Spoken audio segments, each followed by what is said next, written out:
Well, thank you so much, moderator. My name is Bukundi Ezra. I'm the coordinator, One Family Under God, Peacebuilding program in Uganda. We are having this program in the place called Rwenzori region. Rwenzori region is a heterogeneous community that's comprising of about 7 districts, but predominantly it has 4 districts that have a long history of conflict that dates way back from 1820. The conflict is always inclined to identity, where the people who live within the same community for long fight among themselves because of the differences they have in as far as tribe is concerned. The Bakonjo community, the Bamba community, the Banyabindi, the Basongora, for long they have kept having these conflicts among themselves. And it's actually the region that in Africa that has the highest record of conflicts, series of conflicts, because it does not take more than 2 or 3 years when we've not had violent conflict in this place. Many interventions have been carried out, especially by the civil society, government, and any other, but again, there has not been sustainable peace. From 2016, we were able to launch the One Family Under God in this region, where we use the model of interfaith and interculture.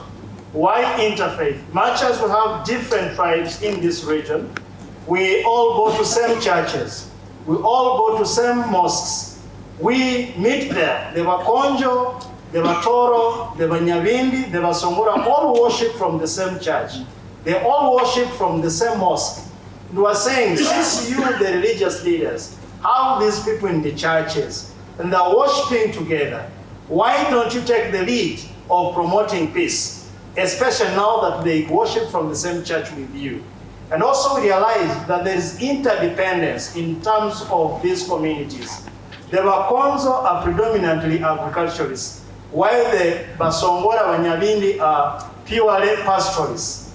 The pastoralists need food from the Bakonjo, and the Bakonjo also need milk from the Basongora. So the cultural leader right beside me, Right Honorable Bayahigad, began now to lead the intercultural concept, where he works with the cultural leaders of the Basongora and the Banyabindi to go and preach the aspect of one family under God, which is beginning to melt down the identity-based issues that have been able to rock a lot of violence in the community.